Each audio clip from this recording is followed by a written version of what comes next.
coming here on such a beautiful day to listen to death and dying.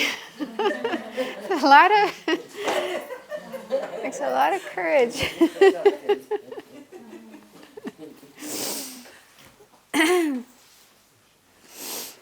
There is a saying that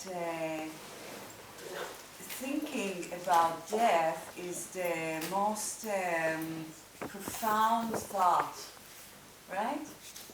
It's from the Nirvana Sutra. Yeah. Like the elephants. Yeah. That's in my book, the little booklet that you got a copy of. Yeah. Of all plowings, the plowing in the autumn is the best. Of all footprints, the elephants is the biggest. And of all reflections, meditations, that of death is the greatest. Yeah.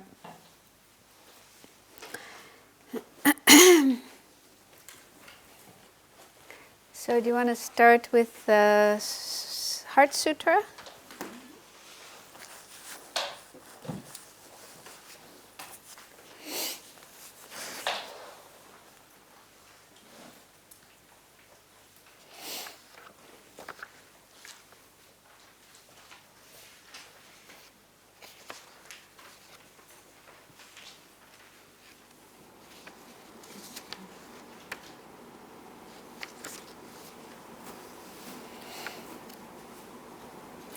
Prostrate to the Arya Gem.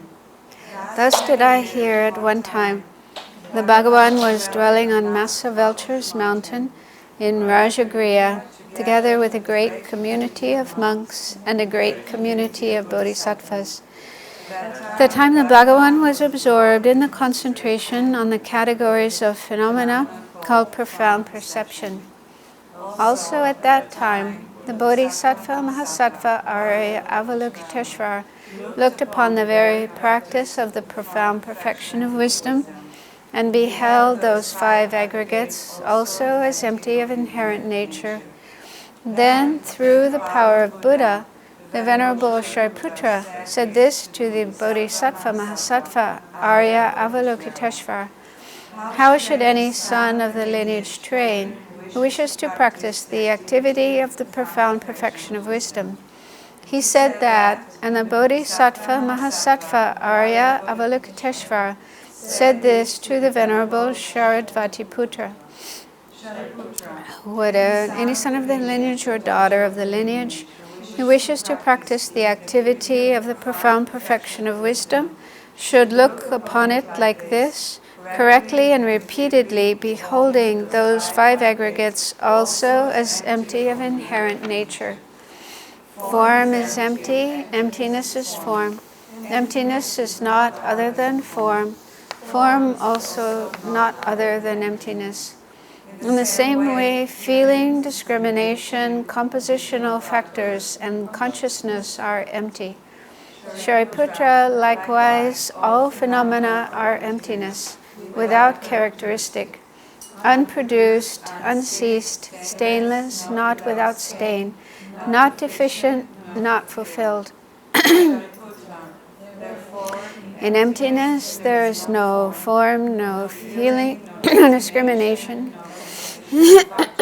no consciousness, no eye, no ear, no nose, no tongue, no body, no mind, no visual form, no sound, no odor, no taste, no object of touch, and no phenomenon. There is no I element, and so on, up to and including no mind element, and no mental consciousness element. There is no ignorance, no extinction of ignorance, and so on, up to and including no aging and death, and no extinction of aging and death. Similarly, there is no suffering, origination, cessation, and path. There is no exalted wisdom, no attainment, and also no non-attainment. Shariputra, therefore, because there is no attainment, bodhisattvas abide on and dwell in the perfection of wisdom, obstruction, and without fear. Having completely passed beyond error, they reach the end point of nirvana. times also manifestly completely awakened, perfect, complete enlightenment, in reliance on the perfection of wisdom. Therefore, the mantra of the perfection of wisdom, the mantra of great knowledge, the unsurpassed mantra, the mantra equal to the unequaled, the mantra that thoroughly satisfies all suffering, should be known as truth, since it is not false. The mantra of the perfection of wisdom is declared. Taya tag om gate gate paragate parasamgate bodhi soha. the Bodhisattva Mansattva should train In the profound perfection of wisdom like that. Then Then the Bhagavan arose from that concentration and commended the Bodhisattva Mahasattva Arya Avalokiteshvara, saying, well said, son of the lineage. It is like that. One should practice the profound perfection of wisdom, just as you have indicated. Even the Tathagatas rejoice. The Bhagavan, having thus spoken, the Venerable Sharatwatiputra, the Bodhisattva Mahasattva Arya Avalokiteshvara, and those surrounding in their entirety, along with the world of gods, humans, asuras, and Gandharvas, were overjoyed and highly praised that spoken by the Blessed One. And now turn to page 28. At the bottom of the page, refuge and bodhicitta.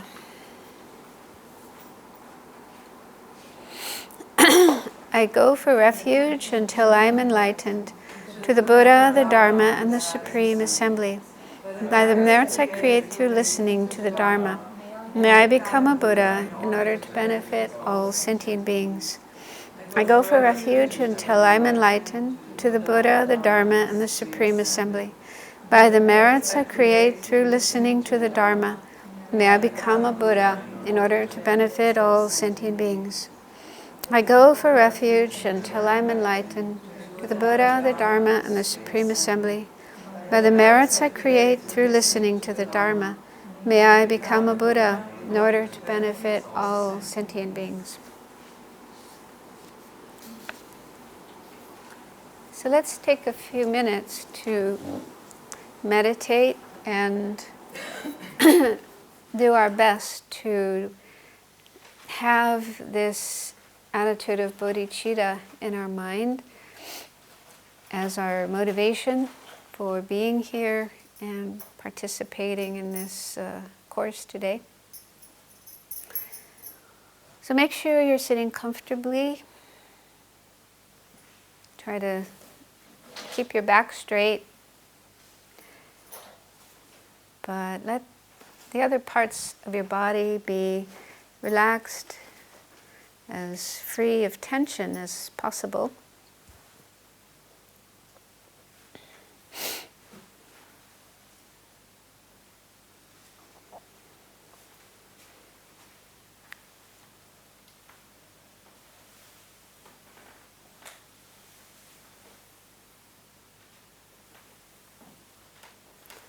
And let your mind relax. So the meaning of that is to put aside thoughts that might be running around in your mind, plans for what you're going to do later today, tomorrow, next week, or thoughts about what you did earlier today or yesterday or any time in the past. So put aside thoughts of the past and the future and just let your mind be right here in this present moment and present place.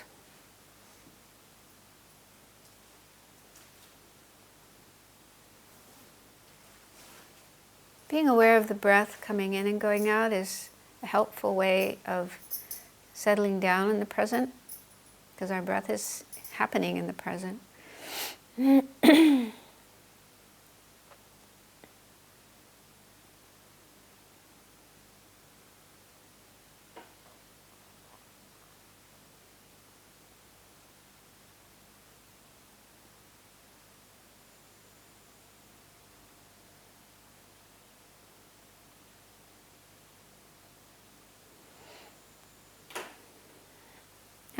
let's just do a brief review of some of the points we were looking at yesterday and meditating on.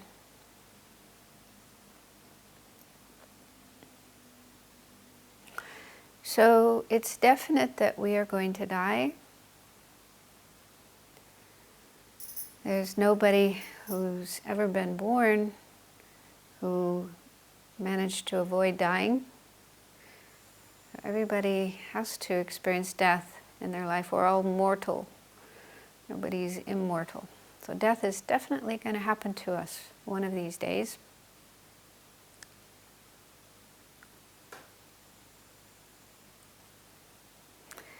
But the tricky thing is that we don't know when it's going to happen. There's nobody who can tell us what is the date and hour of our death. People die at all different ages, from tiny babies, infants, to people who are over 100.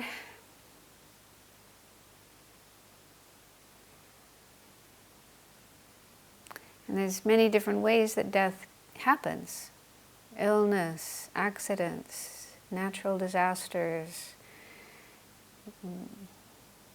Other human beings sometimes cause death to other human beings. So many different ways that death can happen. And we don't know which of those ways is going to happen to us.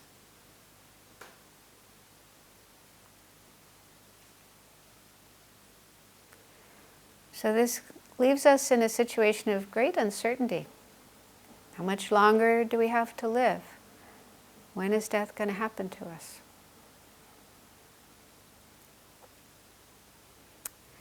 And what that means is it could even happen this year. It could even happen this month. It could even happen today or tonight. Now this is the truth, a reality, and it can make us feel uneasy or even scared. It's not helpful to just be scared, frightened, because there are things we can do to prepare for death so that we'll be able to meet it and manage that experience in a relatively good way. According to Buddhism and other religions as well, the most important thing at the time of death is to have a positive state of mind and try to keep our mind free of negative, disturbing thoughts and emotions like anger or attachment, strong clinging to people, to things, to our body. One of the best states of mind that we can have at the time of death is that of kindness, compassion, love, caring about others, wishing them happiness, wishing them to not suffer. And that's the universal state of mind. It's found in all religions, and even in a secular sense. Everybody values kindness and compassion. So if we can make ourselves more familiar with that state of mind and gradually get to where it's like our default mode, our natural way of being, that we think of others, care for others, look for ways to help others, and so on. So if we do that while we're alive, during our life, then it will be easy to have that state of mind even at the time of death. And that's a beautiful state of mind to have as we die.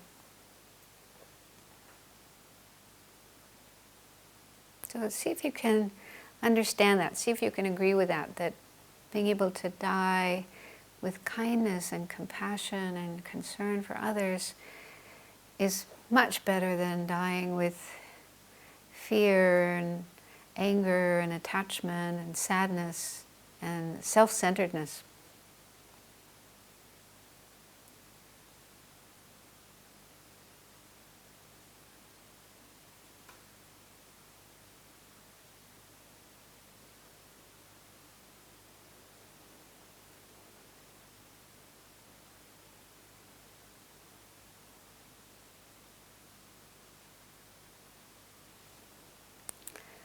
So in Buddhism, there are lots of methods for increasing this state of mind of kindness, caring, compassion for others. And there's meditations we can do to make ourselves more familiar with that state of mind.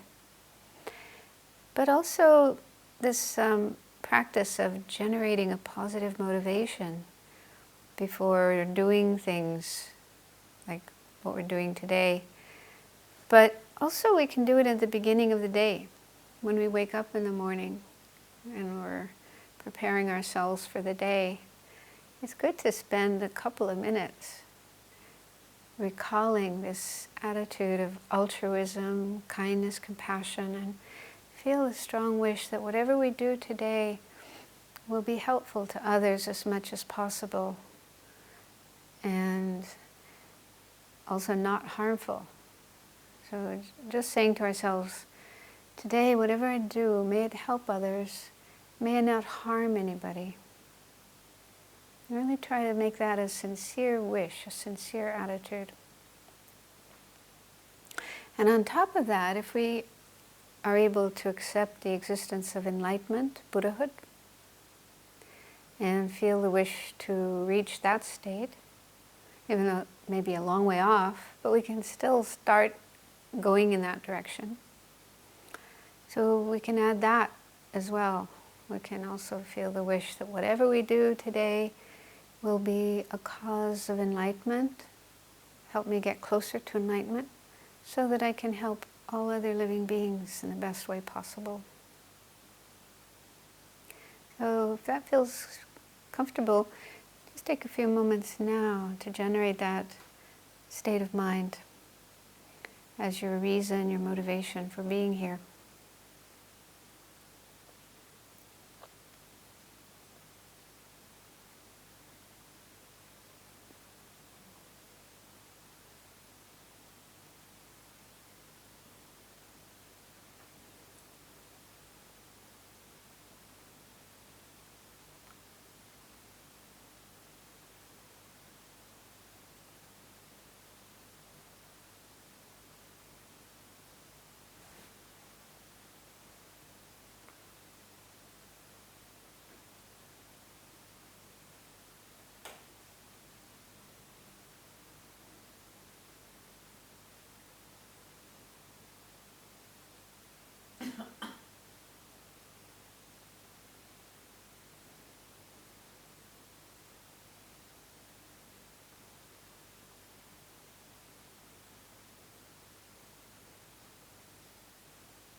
It's also quite nice that now in science they've done a lot of research. I'm not an expert on this, but I just pick up bits and pieces here and there. Research on the effects of kindness and compassion on the human brain and body, and they find that there are benefits, right? So even here and now, in this present life, we'll experience benefits, health-wise, health benefits, if we can try to have more kindness and compassion. And it will also benefit our relationships, our ability to get along with other people. That will definitely improve if we have more kindness and compassion. So there's a lot of good consequences, good results, benefits from trying to have more kindness and compassion. And it's not that difficult to do, even if we just spend a little bit of time each day. doing this. Slowly, our mind will change. So even if you're a person who's not naturally kind and cheerful and compassionate, maybe you're sort of grumpy and selfish and so on. But we can change. That's also been proven scientifically. What do they call it? Neuroplasticity. Our brain can definitely change, and our mind can definitely change. So it is definitely possible. We can change ourselves for the better, become kinder, more caring, and so on. So it has many benefits for this life, but it's also beneficial for the time of death. We can have that in our mind at the time of death, and it will be a much nicer experience for everybody, you and everybody around you. And for our next life, if you can accept that. It's very much a Buddhist view that we will have another life after this one. So if we can die with a positive state of mind, then it's definite our next life will be a good one, a positive one, rather than falling into some unfortunate state. Okay, so yesterday we started looking at various things we can do to prepare ourselves for death, a number of different practices. And the last one, so that list came from the booklet that you all got a copy of. So you can, if you haven't read it, you can do so later to get more information. So the last point on the list was becoming familiar with the stages of the death process. And in the booklet itself, that point is just briefly explained. So this handout that I hope everyone got a copy yesterday. Yes. Are there any extra copies? Yes. Well, I don't need mine because I have it on my computer. So if somebody needs.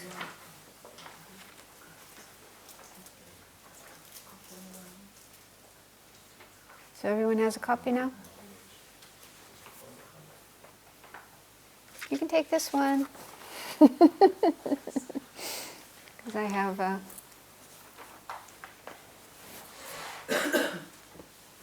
computerized.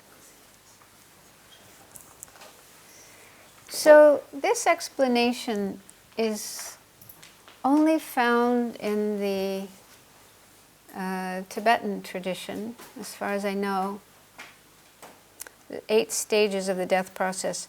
And specifically it's found in Tantra, Vajrayana Buddhism. Vajrayana Buddhism isn't only existing in Tibetan Buddhism. They also have it in Japanese Buddhism. It used to exist in China, but I think it got wiped out. But anyway, it is something taught by the Buddha and passed down over the centuries, and it's very much alive in Tibetan Buddhism. And within Vajrayana, or Tantra, there are 4 different classes of practice. And the 4th one is called Highest Yoga Tantra. So that's said to be the highest level of that kind of practice. And it's only in that class of Tantra that you find this explanation of these 8 stages. And they're actually used. People who are doing highest yoga tantra practice learn these 8 stages and simulate them. It's part of your practice. You simulate, you know that word, simulate? Imagine they're happening to prepare yourself for death. So, yeah, when you're actually dying, you can actually make use of the death process in your practice, and even reach enlightenment during the process of dying. It's not easy to do, of course. Not everyone is able to do it, but some do. It's possible. So it's useful to know about these 8 stages. We can get, even if we're not at the level of, the highest Yoga Tantra yogis and yoginis, it's still helpful to know what's coming, what's going to happen to us. And also, when you're with somebody else who's dying, it could be helpful also to be aware of the stages, the process of dying. We'll talk more about that afterwards. But anyway, so let's go through this. So it says the process of dying involves a progressive loss of physical, sensory, and mental functions as nervous activity closes down from the periphery to deep within the nervous system. There are 8 stages in the death process. On the first 4 stages, the mind is still on the gross level. The gross level of mind includes sensory experiences and gross thoughts. These gradually diminish over these 4 stages. So in Highest Yoga Tantra, it's explained that our mind has 3 different levels. There's gross, subtle, and very subtle. And the gross level of mind is the one that's active most of the time during our day. Yeah? Our sensory experiences, seeing, hearing, smelling, tasting, bodily sensations. So our 5 sense experiences are all on the gross level of mind. And gross mind also includes our thoughts, our blah, blah, blah, the thoughts that are going on all the time. Memories and thinking about what's going on in the present, thinking about our problems, planning what we're going to do later. So most of our thoughts are on the gross level. So during the first 4 stages of the death process, the mind, the gross level of experiences gradually, they use the word, what's the word they use? Diminish. They actually stop. They actually cease. They stop functioning bit by bit. We'll look at this. And the mind goes to a more subtle level, which we normally don't experience in our daily life. And there are also changes happening in our body. In Highest Yoga Tantra, it's also explained that we have 3 levels of our body: gross, subtle, and very subtle. So our gross body includes, this thing, flesh, blood, bones, what we normally know as our body. And they also talk about the 4 elements. I think this explanation of 4 elements is quite common in Asia, but in the Western philosophy, Western science, I think this idea of 4 elements is not really there. But that's something else that happens while we're going through the process of dying. The 4 elements gradually absorb. They use the word absorb. And the first one to go is the earth element. So the earth element doesn't mean like dirt, That's what we normally think of as earth, dirt. It means it's the quality of solidity. It's a quality of hardness. And it's said that actually every physical phenomena has the earth element. A certain amount of the earth element, something like wood or metal would have a lot of the earth element because it's very, very hard. But even something soft, cotton, for example, it still has a certain amount of earth element in it. And water. Because, for example, they say water is able to hold things up. Certain things can be upheld by water. For example, a leaf. If a leaf, or even our body, our body can float on top of the water. And even huge ships weighing tons. So that's because there's earth element in the water. It's able to support things, to hold things up. But anyway, within our body, the earth element is the quality of solidity. So it would be most prominent in our bones and teeth and nails, the hard parts of the body. But even in the softer parts of the body, the skin and the tissues and so on, they also have a certain amount of earth element in the body. Okay, so the first stage of the death process involves the absorption or diminishment, maybe we could say, of the earth element in the body. So it says here, the earth element is the quality of solidity in our body. As it absorbs, our body loses strength, becomes thinner and weaker, and we feel drained of energy. We might feel as if we are falling or sinking under the earth. It becomes difficult to sit upright or to hold anything. So if you're with people as they're dying, you might notice this happening. They become very weak and even seem to shrink in size and can't, move. Well, maybe they can still move, but it's difficult. And holding things, they can't, they lose that ability. This is also true for getting old.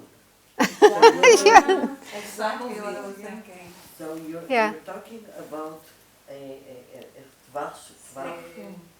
long-term process, or well, of course, as we get old, these things happen too, but they become very prominent just before dying. Like a person who's dying, can't even sit up. Or when you're sleeping, when you're falling asleep. Huh? When you're falling asleep. Well, yeah, they do say that we go through these 8 stages every time we fall asleep. A mini version. There's like a mini version. A little death.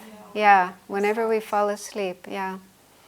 But it happens usually very quickly, and most people aren't really aware. There's just 1 minute you're awake and then you're asleep. So yeah, it also happens when we're asleep, when we go to sleep. And I guess if someone's dying a natural death or dying of old age, then this process might go on for days or even weeks. So the amount of time it takes to go through these 8 stages is variable. There's no fixed amount of time. It could be very fast, like in the case of a sudden death or a heart attack. It could be a few seconds. But in the case of someone who's very old and just gradually dying, then it could take longer, even days or weeks. So these are some of the things that signify or show the first stage. And it says our body color fades, our cheeks become sunken. So that's what's happening in our body.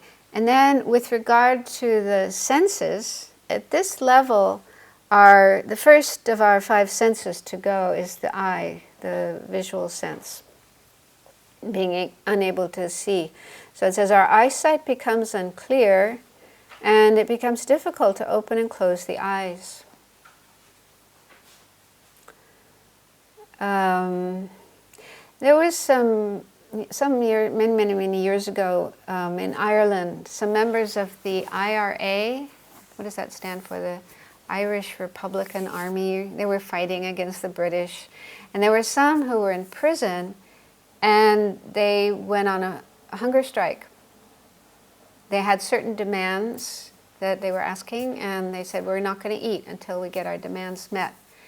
But the demands were not met, so that a number of them starved to death over a period of, I don't know, months maybe.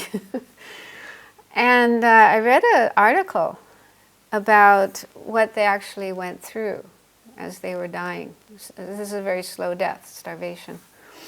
And it was interesting that, I mean, of course it's very sad, very tragic that this happened, but some of these signs I could see, like their eyesight.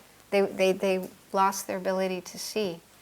That was the first of the senses to go. So I thought, it's like what would they say in Tibetan Buddhism as well. Okay, so those are some of the outer signs that occur in this first stage, and other people around us might notice these. And then there's said to be an inner sign that only the dying person, would notice, although not everybody necessarily notices this, but yogis do, meditators do. So the inner sign is said to be a vision of a mirage. You've all seen a mirage, I'm sure. So it looks like this kind of shimmering, silvery blue appearance, like a mirage on the horizon. So if you're very perceptive, then this will occur, and that's a sign of this first stage of the dying process. How do they know about the inner signs? Well, that's a good question. I mean, these 8 stages are explained in various texts that are in the Tibetan tradition. And they don't really say how they know this, but one way is if someone is, an advanced meditator, they're able to be fully conscious, fully aware of what's happening as it's happening, and they could explain it. But then, well, what about the later stages when the person can't talk anymore? Well, the next life, when they come back, they could explain it. So this is probably what they say. Or another possibility is somebody who has clairvoyance, clairvoyance, that's the ability to see another person's mind, to see their experience. So there are people who have that ability. So if they're with somebody who's dying, then they could see what's happening for the dying person. So my guess is that's the source of this information. But also advanced meditators, they even before death happens, they know how to simulate, not just in an imaginary way, but in an actual way. You can actually get to the point, working with your inner channels and winds and the inner parts of the body, you can actually create this experience yourself. So that would be another way of getting this information. They can actually observe what's happening in their own, even before death happens. Does that make sense? Okay, the second stage, the water element absorbs. So the water element would be the fluids in the body. So it's the quality of moisture and cohesion, sticking things together. Like when you're making bread, you have flour, and you put liquid in the flour, and then it all sticks together. You can make dough out of it. So that's one of the qualities of the water element. So we have a lot of water in our body. I think it's 90-something%, isn't it? I don't know. Anyway, it's a high percentage. A lot of our body mass consists of water, or liquid. So when this absorbs, we start to feel dry. Our mouth, our eyes, our throat, everything is kind of drying up. And it becomes difficult to move the tongue.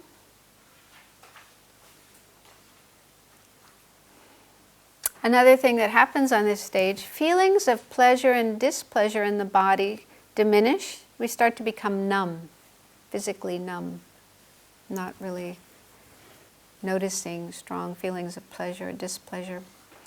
And then the sense of hearing, so that's the second one that goes, hearing sounds. So that starts to weaken, and of course that starts even before dying. Many people lose their sense of hearing long before death. And even the ringing in the ears, they say that everybody has this inner sound, like ringing in the ears, even that ceases. Our mind may become hazy, frustrated, and nervous. And the inner vision at this time is, they say it's like smoke. Like if you have incense burning, or if people are smoking in a room, then there's this kind of smoke, haze or smoke hanging in the air. So this is the inner vision at that time, kind of like smoke in the air. And then the third stage, the fire element absorbs. So the fire element doesn't literally mean fire, like a candle flame, but heat. It's the quality of heat. So we have heat in our body. What is our natural temperature? In Fahrenheit, it's 98.6. In Celsius, No, 37 is that's fever. low fever. Really? So 36. 36, yeah. 0.7? Okay. So that's pretty warm, right? If it's that degree, if it's that temperature outside, we would say, "Ooh, it's hot," right? So, but that's our body temperature, our natural temperature. So there's heat, natural heat in our body. But as we're dying, this starts to absorb or disappear. So it says, at this stage, our mouth and nose dry up completely. The warmth of the body begins to disappear. Body gets colder, usually from the extremities, the hands and feet, going towards the heart. They say that's the last place where there will be heat in the body. And the fire element also is involved in our digestive system. It's needed to digest food. So at this point, we can no longer eat, drink, or digest anything. The digestive system shuts down. Our mind alternates between clarity and confusion. I hear that sometimes. People say, a dying person, sometimes they're really confused and then they snap out of it and get very clear again. Even somebody who's had Alzheimer's or something like that, they can have moments of clarity before dying. Maybe you will get to it afterwards, but being with a dying person, I'm trying kind of translate this into practical advice or something we can do, Yeah, well, I'll get to that later. Yeah, there's lots of books available, more coming out all the time about more practical advice for dealing with dying people. In fact, there was a book that just came out last year, I think. It's a wonderful title. Advice for Future Corpses. I mean, I thought she was very courageous to write a book with that title. I thought nobody's going to buy that book. But Advice for Future Corpses and Those Who Love Them. Really beautiful book. The author is Sally Tisdale. She lives in Portland, Oregon, and she's a hospice nurse, so she's got lots of experience with dying people. And she's also a Zen Buddhist priest and teacher. So she also brings a little bit of Buddhism in, but it's mainly practical, very, very, very practical things on helping. Her name, Sally, it's Sallie. Sometimes there's a Y, but I-E. And then Tisdale, Tisdale. Sally Tisdale. Very interesting book. And it comes from a lot of experience. By the way, what you're describing as dying can take days. I know from my experience with my father, everything you described, let's say, happened, but some things took a day or more, and then half a day. So it's not that, it goes like this in minutes. No, that's what I said before. This process could drag out over days or even weeks. It depends partly on the cause of death, how death happens, because it can happen very fast, but it can also happen very, very, very slowly over a period of time. So people sometimes ask, well, how long does it take to go through these 8 stages? But there's no fixed time. Like the other day, this horrible air crash the Ukrainian airlines, exploded and caught fire and crashed. So for those people, it, maybe a few seconds, a few minutes. Also, heart attacks, apparently. That can be very fast to go through these stages. I always ask myself, and I don't know, I never get, I can't get convinced, how can we practice when all of this just dissolving? How can we do anything but just being absorbed in emptiness? I mean, because there's always saying practice and the time of death, you should practice. How? Because the coarse mind is dissolving. Well, that's the point, is to, in the highest yoga tantra practices, there's a stage in the sadhana, which you do every day. Right. You're supposed to do this every day and actually imagine this process happening and remember emptiness. Remember whatever's happening, yourself and these experiences that are empty of inherent existence. Right. So if you do that, His Holiness says he does this 8 times a day or something. No. And you do that a lot every day of your life, then you have a chance. I don't think I have much chance at this point in time. My mind is still too crazy. But if you're a really strong practitioner, really done a lot of training, a lot of retreats, also in retreat, you have a chance to spend more time doing these practices. That's the only way to do it. So I think you do have to be quite a advanced and experienced practitioner to be able to maintain awareness. And if you're not at that level, then they say at least try to have a positive state of mind, like take refuge or just have compassion and love before you go into this process. And that, it's the mind that you have before this happens. That's the main point. That's the important thing. And once your mind starts dissolving and going down, then at least it's been influenced by that positive state of mind before. Okay, so we're in the middle of that paragraph. We can't remember the names of people. That also can happen long before death.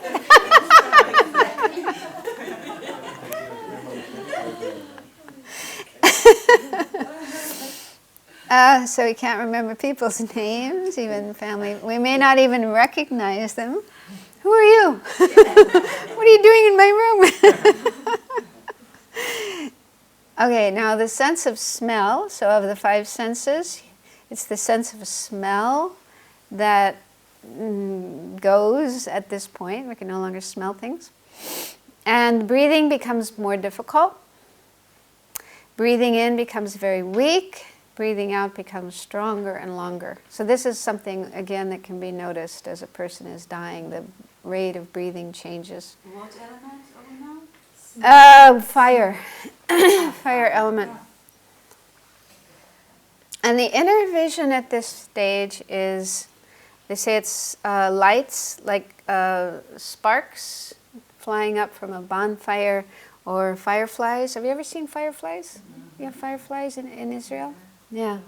So these kind of little sparkly lights in space.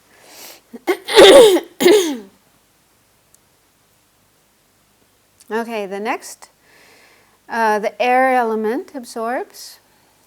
And so the air element is, it includes our breathing, of course, but also subtle winds in our body, energy winds that are responsible for movement, for example, and digestion. So in Tantra they say we have like 10 different kinds of winds, energy winds. Qi in Chinese, prana in Sanskrit, so like Qigong, Tai Chi. So Qi, I think, is the equivalent of this wind element or air element. So that absorbs, and that results in becoming immobile. We can no longer move. Our body becomes immobile. Our mind becomes bewildered, unaware of the outside world. So at this point, We're no longer, I mean, we've already lost the ability to see, hear, smell, taste, and so we're no longer in touch with the outer world. Everything becomes a blur. Our last feeling of contact with the environment is slipping away. The last two senses of taste and touch dissolve at this point. So no more tastes, and also no more bodily sensations, physical sensations. No more pain? Does it mean Seems like it, yeah. Even without morphine, you're not going to feel anything. Yeah, because your mind has really gone to a very subtle level and below or beyond the five senses, five sensory experiences. And at this point, we may have visions, depending on our karma, depending on what kind of karma we created. So if we have more bad karma, then there could be frightening visions. And if we have more good karma, there could be beautiful visions. One person I know who's from Holland, who was with his father when he died in Holland, and before dying, the father said he saw Amsterdam on fire. Doesn't sound very pleasant or peaceful. So yeah, people sometimes can have these visions, inner visions, before dying, depending on our karma. So again, important to create good karma, so we don't have scary visions happening before we die. Because that could really disturb the mind, right? Because we don't have any control. These things are just happening. I mean, they happen every night when we're asleep and dreaming. It can also happen during the day, but they happen as we're dying, visions. So we would like to have beautiful, positive ones and not frightening ones. Does it depend on the karma or the state of the mind that we were? Both. As we were, okay. Yeah, so mainly it's karma, but another factor is the state of mind that we have at the time of death. So it's good to try to have both. Do they indicate the next regression? Well, yeah, could be. I don't know if it's absolutely guaranteed, but yeah, because your mind is moving. I mean, it's like our mind goes through our life and then goes through the process of dying and then moves into the next life. So how we die is very much a reflection of how we live and also of what will come next, the next life. I'm not sure if it's 100% definite, but pretty much, yeah. I think if you are having frightening and disturbing negative images, visions at the time of death, it could foretell an unfortunate rebirth, but I'm not sure. I don't know for sure.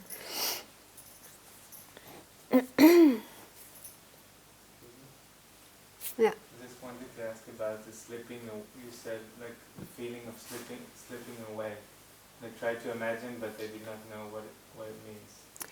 That was the first stage, wasn't it? No, you said like it's the last feeling you feel. Oh. At this stage, that you're like slipping away. Did I say that? Yeah, it says our last feeling of contact with the environment is slipping away. It's in the middle of the paragraph.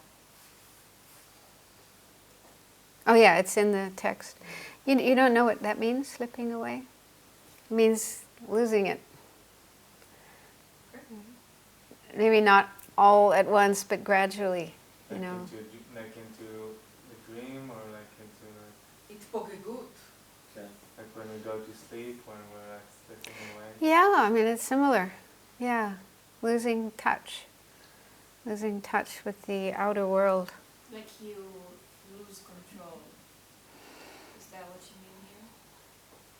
Sleeping Just away? your awareness of the outer world. Because like I said, at this point, the stage 4, you've already lost your ability to see, that's stage 1, to hear, stage 2, to smell odors, stage 3, and now at this stage, taste, and touch. So our connection with other people and the world is through our senses, mainly. Seeing, hearing, smelling, tasting, and touching. So if those are not happening, our five senses are not happening, how can we be in touch with the outer world? It's like being in a very deep meditation, too. Yeah, it can happen in meditation that the five senses... It happens when we fall asleep. Our five senses shut down. So we're not aware of the outer world. But the ability to speak, to talk, not to the people around you, but with visioning, sometimes in other languages, and just, still exists at stage 4. You can still make a sound. Maybe, I don't know. Because we haven't finished this yet. It says our breathing becomes more and more difficult, and then it stops altogether. This is the stage at which you stop breathing. And how can you make noise if you're not breathing anymore? I don't know, but, well... I mean, I think there's sometimes a last sound that may come from somebody who dies, a last rasping noise or something, your last sound. But once at this point, you're not moving anymore, you're not breathing anymore, how can there be any sound? You're joking. So, no, you're stopping slowly, but where does the part that you lose contact with the world around This you one. is there, This one. but you're still able to... I don't know, well, I've witnessed it, that's why I'm asking. Well, before this stage, you're less aware of the outer world, but you still have some movement, some life. Your breath, your breathing is still happening, so you could still make some sound.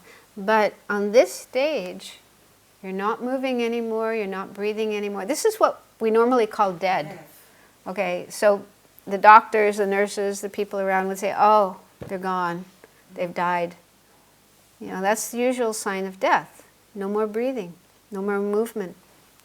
So this is, stage 4 is what I think is normally considered death in Western science, Western medicine.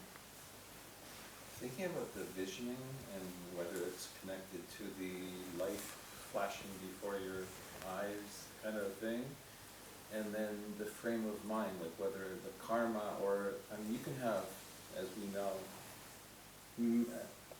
a relatively amazing life and still have a lot of suffering, like really focusing on the negatives, focusing on the embarrassments, focusing on all the things I did wrong, right? So if you're in a self-critical frame of mind throughout your life, at that moment, what flashes before your eyes might be terrible, even though there's so much good. Yeah.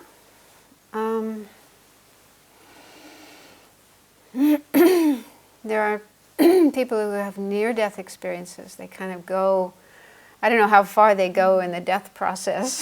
They might get to stage 4 and even further, and then they come back, yeah, because of a cardiac arrest or an accident or anyway. So there's a lot of books about these near-death experiences that people have, and it does sometimes include this seeing everything that happened in your life. Just like in a flash, in a few seconds, everything you ever did, everything. And it seems you have this vision with the awareness of what was right and what was wrong, what was good and what was bad. So even something you did as a little child that you've forgotten about ages ago, completely forgotten, well, that will be there in your mind. And there's one doctor in Holland, Pim van Lommel, who did research, like 15 years of research on the near-death experiences and wrote a book and has a website about it. And he says, people who have this experience of seeing everything in their life, everything that they did, they also feel the effect of their actions on other people. They feel the suffering of the other person that they caused. And so that sounds pretty... But do they also feel the joy that they caused? I don't know. That's He the didn't frame of mention mind, that. right? You have to look at it. I don't know. I haven't read his book. It's possible. But he does say that, yeah, people realize that what was important in life is to love, is to be loving and caring. So people who have this near-death experience and come back and have a second chance, they really change. They are very different than they were before. They really try to focus on loving and caring and being kind and not hurtful and not selfish and so on. So they have it. So I guess they would realize, oh, the kindness, the good things, and the helpful things I did, that's what was right. That's what was good, and not the hurtful things. So they probably do see both. But yeah, I mean, if you see everything, you would see the good things as well as the bad things. But you see clearly what was good, what was important, and what was not good. It's really like, it's the spiritual teachers, Buddha, Jesus, they're all telling us these things, what's important in life. But often people don't pay attention. But when people have this kind of experience, their own first-hand experience, then they're convinced, what really is important.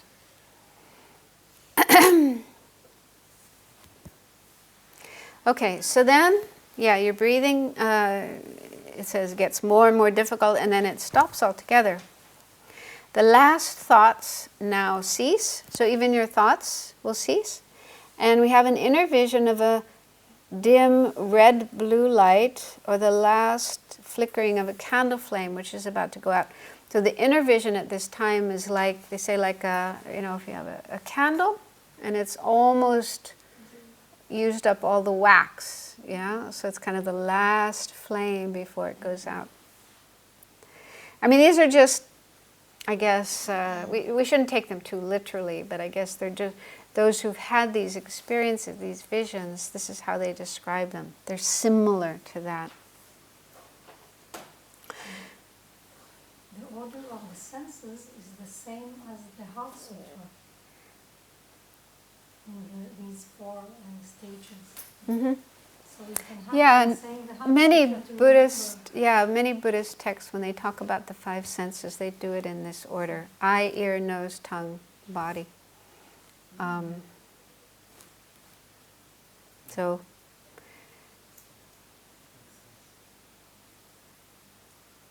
Okay. So now our gross thoughts and sensory experiences have ceased. Breathing has ceased. There's no more movement in the brain or circulatory system. So brain is stopped. Heart is stopped. All the organs have stopped. But according to Buddhism, you're not really dead, because the consciousness is still inside the body. Hasn't left yet. But it's gone from a gross level to a more subtle level. And so the next 4 stages are the, there's no more elements or sensory experiences to absorb. So what absorbs are these different visions, these different appearances. So the first one is called a white appearance. So this is a subtle level of the mind, and it's said to be similar to looking at space, like a vision of empty space filled with whitish kind of light. Like they say the light of the moon, the light of the full moon filling the sky. That's called a white appearance. And then, after some time, that disappears and is replaced by the next kind of vision, reddish vision, which is again an appearance like empty space, empty sky, filled with reddish light, like at sunset. Sometimes, when the sun is setting and the sky is filled with, I don't think it means bright red like, like a fire truck, but more that reddish, coppery reddish, like the sky at sunset. And then after some time that appearance dissolves or absorbs, and next is darkness. They call it the black vision. So it's total darkness. So I think of if you're in a room and there's no lights, no light at all, just complete darkness. So it's like space but filled with darkness. And then at a certain point, they say you swoon, you faint. The mind, the consciousness faints. It becomes completely unconscious, just for a moment. And then what happens next is number 8, the clear light vision. So you awaken out of this unconscious state into the clear light state. So the clear light is said to be the most subtle level of mind or consciousness. And there's a lot of talk about the clear light mind. There's even a book called The Mind of Clear Light by the Dalai Lama, if you're interested. And so it's said to be a level of mind that we all have, and it always exists, although it's we're not aware of it. It's there, but it's not part of our normal awareness, because most of the time we're just occupied with our gross thoughts and sensory experiences. So we don't have access to this very subtle clear light mind. But only at the time of death. We do have a brief experience of it when we go to sleep, but most people wouldn't notice it. But it becomes very prominent at the time of death. So it's said to be like sky, empty sky, filled with a clear, colorless light. So that's the description of what it's like to have this experience. And a meditator, a yogi, who's been training during their life and has the ability to be aware of these 8 stages while they're happening. So they're able to remain conscious and notice the different stages as they're happening. So they would have awareness during this clear light state, and they would use it to meditate on emptiness. So of course you must have already had a realization of emptiness to be able to do that. So, because they say this is the closest natural experience that we could have to the actual experience of emptiness, the direct realization of emptiness. So the aim of the yogi is to use this very subtle mind of clear light to meditate on emptiness. So these lamas who are staying, in this after-death state for days or weeks, this is what they're doing. Yeah, they're meditating in the clear light, meditating on emptiness. So when they come back, that's when they write about these experiences? Yeah, I guess so. Yeah. Yeah, and they say if you can do that, especially combined with the highest yoga tantra practice, it's possible to actually reach enlightenment, become a Buddha at that state, during that state. But for ordinary people, ordinary beings, even though everybody experiences the clear light, most don't recognize it, don't notice it. It's just like a blur. So then it goes on to say, there's no certainty as to how long it takes to go through the 8 stages. It depends on various factors like the cause of death. It could take days in the case of a natural death, or seconds if death happens suddenly. There's also no certainty about the amount of time one stays in the clear light stage. A person who has practiced meditation during their life may stay in this stage for hours, days, or even weeks. But someone without any experience of meditation may stay in it only a few seconds or minutes. When the clear light of death ceases, the consciousness passes back through the stages of dissolution in reverse order. So a normal person, after the clear light stage, then they go back through the previous stages. So first the black, and then the red, and then the white, and so on, back up to normal consciousness with 5 senses. But as soon as this process begins, like the black vision, the person is in the intermediate or bardo state. You've heard about the bardo? The famous bardo? It's 49 days? 49 or 49? Well, it's coming. 49. That's the maximum. So, in the bardo state, you have a body, a subtle body. It's not a gross body like what we have now. It's a subtle body. It's said to be a body made of wind. Can't be seen. Or we are not able to see a bardo body, a bardo being, but some can. Yogis, meditators, people with clairvoyance sometimes can see the bardo beings floating around.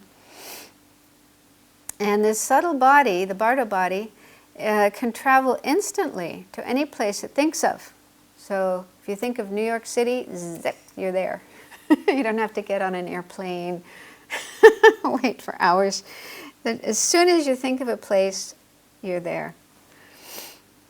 And it can pass through walls and so on, hard, solid objects.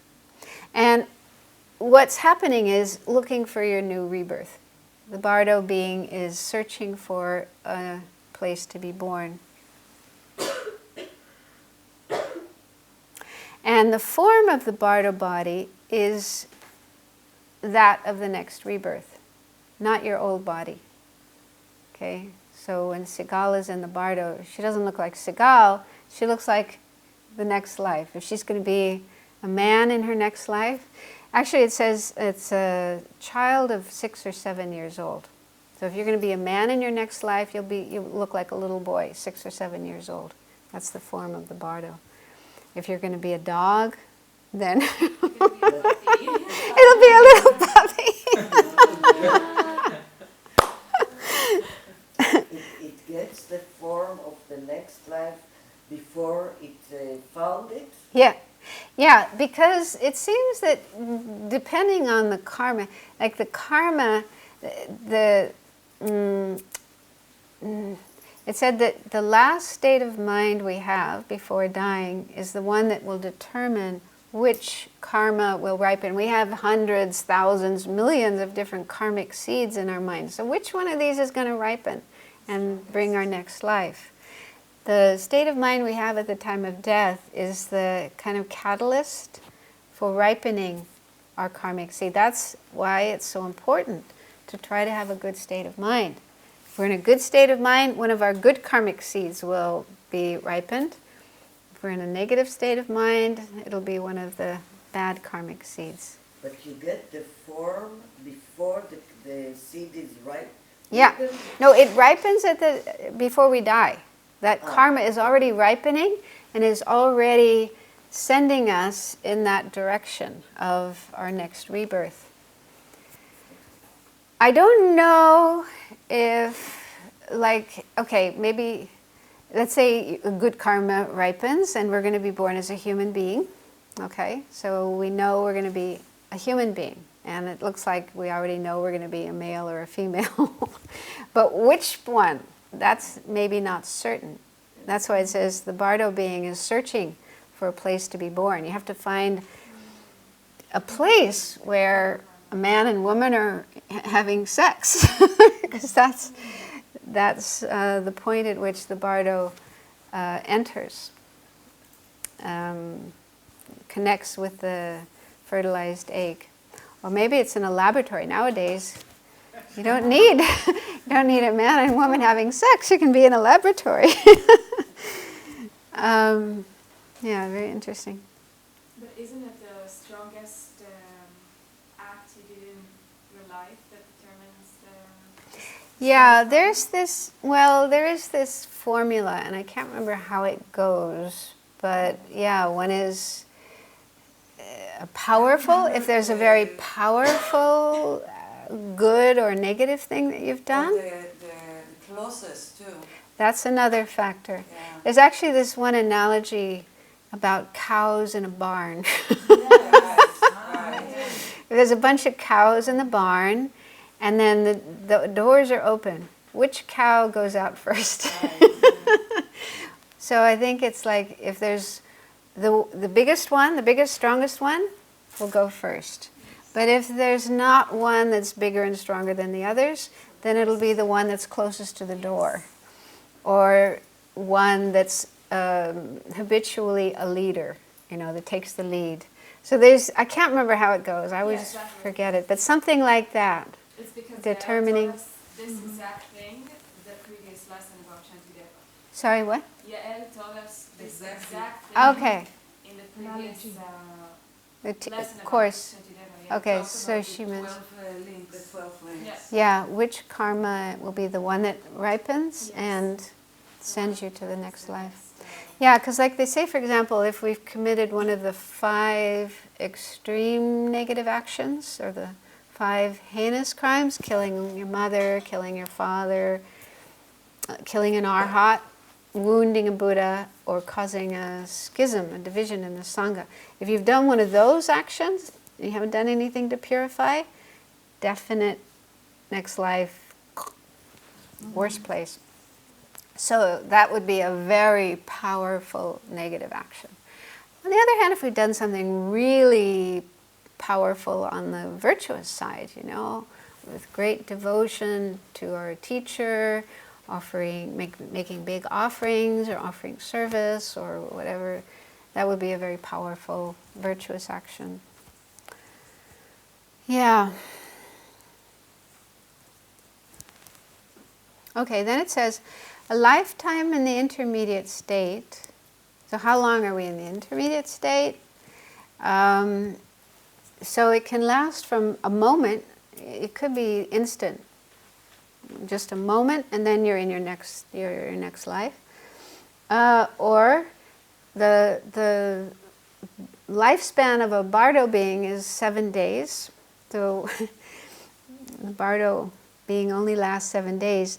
And if within the 7 days you haven't yet found your next life, then you have a little death, that bardo body will die, and you'll have another bardo body. You'll get a new bardo body and continue looking for your next life. And so that can happen for a maximum of 7 times. That's how we get the 49 days. The maximum amount of time that one is in the bardo is 49 days, which means 7 bardo lives, 7 bardo lifespans. But yeah, within that period of 49 days, they say it's definite that one will find a new body. So if you do find your new body, your new life, then you have a death of the bardo. The bardo body will die, and the consciousness will move into the, they normally say it happens at the time of conception. Mm-hmm. If we're going to be born as a human being, then consciousness will go to that place where conception is taking place, and the bardo body will die, and the consciousness will transfer into the fertilized egg in our mother's womb, or in the test tube in the laboratory. Well, actually, His Holiness says that nowadays, with all these, new ways of, human beings coming into existence, it's not certain. It's really not certain when conception actually takes place, when the consciousness will enter.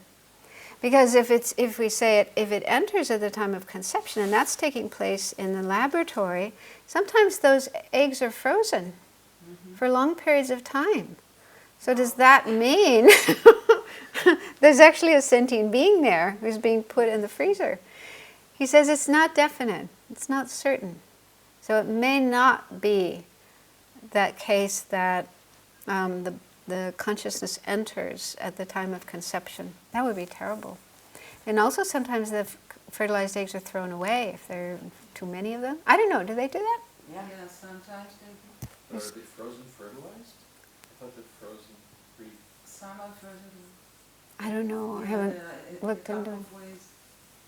So it's like a little You can fetus frozen? Hmm? It's like a little, is that how you say it? A fetus? Fetus. Oh, fetus? Fetus is, no, that's when you've already got arms and legs. I think it's zygote. I think the term is zygote. Embryo. No, yeah, I think zygote is the fertilized egg. That's when the sperm has entered the egg and it's fertilized. Oh, okay. That's So called a it's zygote. okay. And then it becomes an embryo, I think. Then later, fetus. It's different. I'm not that knowledgeable about that. Yeah. An interesting fact about 7 days, besides Judaism, when we said about when our father died, it was many years ago, and we said, and in fact I slept in his apartment, and a friend, which is very, very Jewish, of course, religious,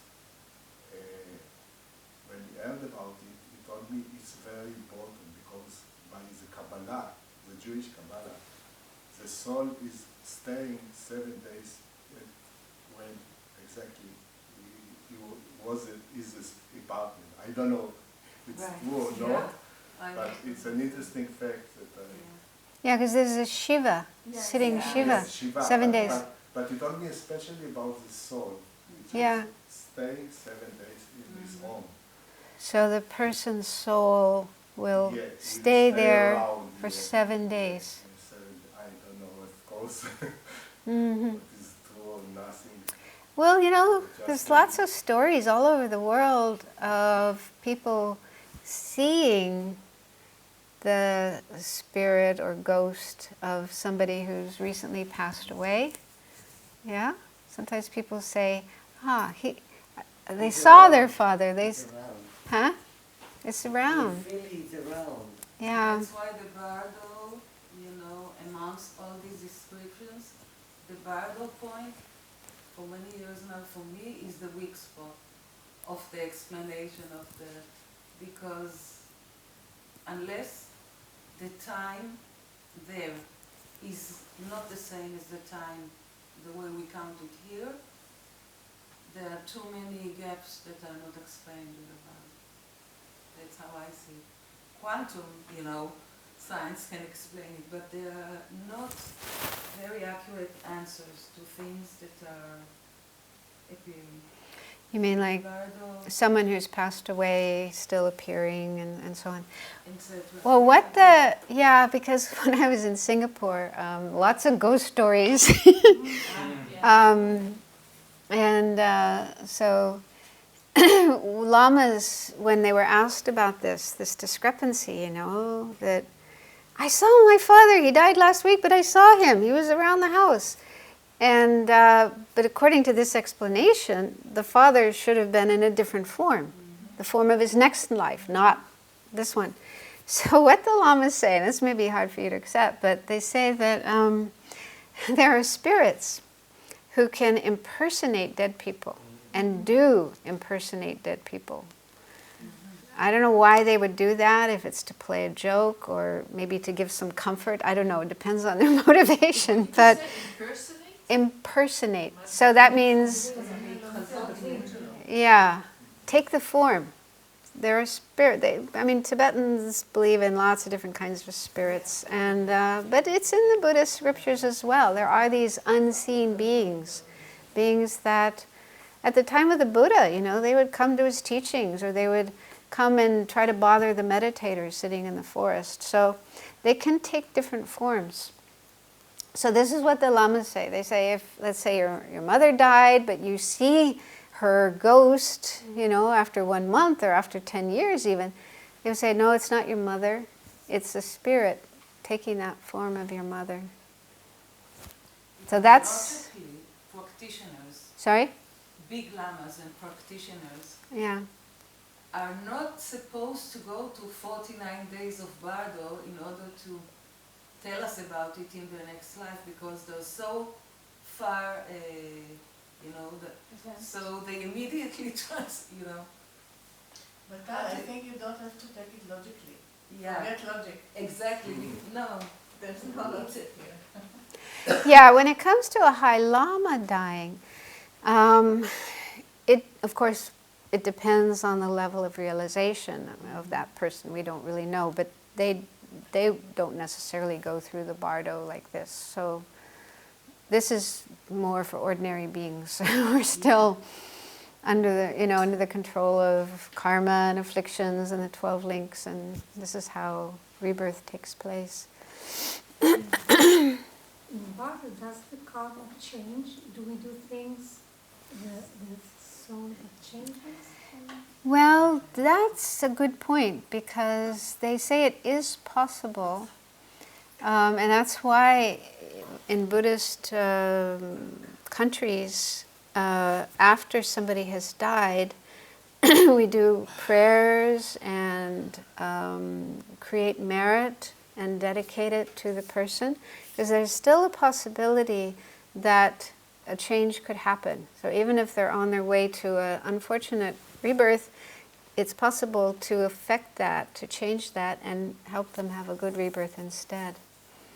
So in the Tibetan tradition, when somebody dies, they'll ask a lama, High Lama hopefully, to do prayers and practices, and there's a possibility that, of course it depends on the person's karma as well. They have to have some good karma. But yeah, the Lama could change the person's situation, so they have a better rebirth rather than a bad one. Question. Buddhism is so much a science of mind, right? So why would we look to like spirits impersonating to create a ghost rather than looking for the ghost in our own minds? Like our own missing the person or That's, right? I think that's a possibility. My take on this is that if people see the ghost of their beloved father, mother, partner, whatever, it could be their own mind that's creating that appearance because of wishful thinking. And for a long time, I was very skeptical about spirits. But then when I lived in Singapore all those years, my skepticism kind of disappeared. I just saw so many things, heard so many things, and just being in a culture where people really do believe. I'm not saying, I don't believe every case of a ghost story in Singapore is true, but I think there is some truth to that. And it's also universal. I mean, every country in the world has stories about ghosts and spirits and haunted houses and so on. Maybe some of them are just fabrication, but I can't believe all of them are. So I do think, I mean, like, I can understand where you're coming from. I used to be like that too. But having lived in Southeast Asia all those years, I've come to accept, there probably are some spirits. Also in England. Everywhere in the world. Even in England. Actually, I heard this one story. Ajahn Brahm, he's an English monk but living in Australia. He has lots of ghost stories. And some of these ghost stories come from hospitals. And the people who see the ghosts are doctors and nurses who are scientifically trained and probably don't believe in ghosts. I'm trying to remember, and I don't remember very well that story, but another story I heard, this person's, she's a Buddhist in New Zealand, and she has an uncle who's a cardiologist, and he told a story. He was operating on a patient, and the patient died. This operation wasn't successful. Patient died. And then he had the unpleasant task of going out and telling the wife who's in the waiting room. So he walked out to the waiting room and approached the wife, and she said, "It's okay, doctor, I know." And he said, "How do you know?" And she said, "He told me."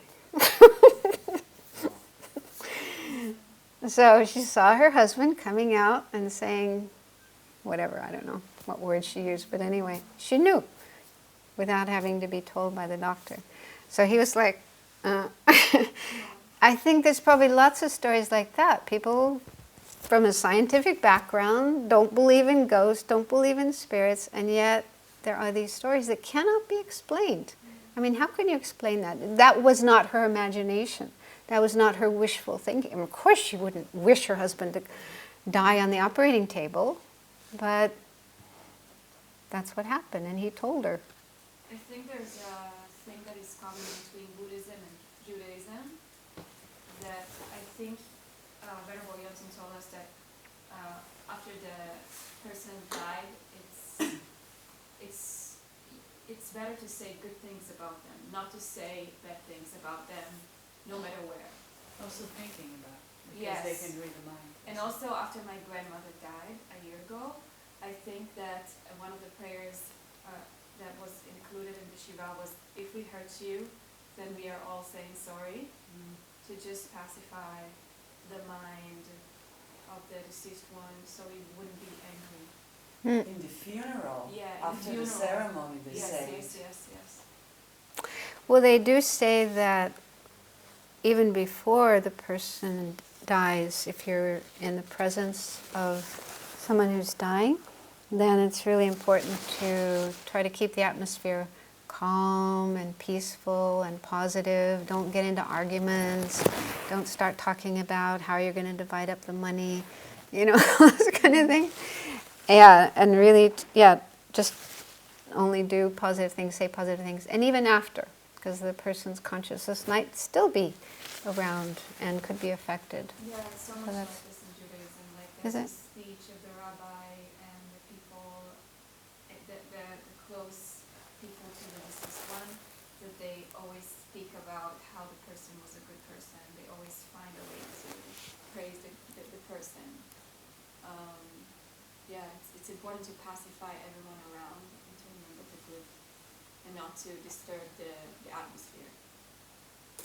But also, it's coming a little later, but one of the things of helping someone die, this is in Sogyo Rinpoche's book, giving hope and finding forgiveness, because people, as they're approaching death, and Randy mentioned this earlier, they might think about all the bad things they've done and feel guilty and feel bad and feel afraid, God's going to punish me, I'm going to go to hell. So they could get really into a negative state of mind, frightened and just feeling guilty and bad. And so it's really important to try to help the person get out of that state of mind, and you can do that by reminding them of all the good things they did. Instead of just focusing on the negative things, no, you did this and you did that and da-da-da-da-da. And okay, yeah, maybe you did some bad things, but God is loving and forgiving and He'll forgive you. Or Buddha or whoever you believe in. There is forgiveness. There is forgiveness for you, for whatever you've done. So that's a really important thing before the person dies. And then, this is also... Yeah, and it's for us as well. It's good to work on this while we're still alive. Rejoicing, the practice of rejoicing is a really important thing, that we feel good about the good things that we do. And not only focus on our faults and our mistakes and our, shortcomings and da-da-da-da-da, but okay, we did those things, but we can purify those, but we also do a lot of good things. So that's really important, to lift up the mind and have a sense of, I'm not a bad person, I'm a good person, and there's hope for me. Because I think if you die with a state of mind thinking, oh, I'm so bad, I'm so horrible, I'm so... hard to have a good rebirth. So we have to believe in ourselves and the positive things that we've done in our life, and there's hope.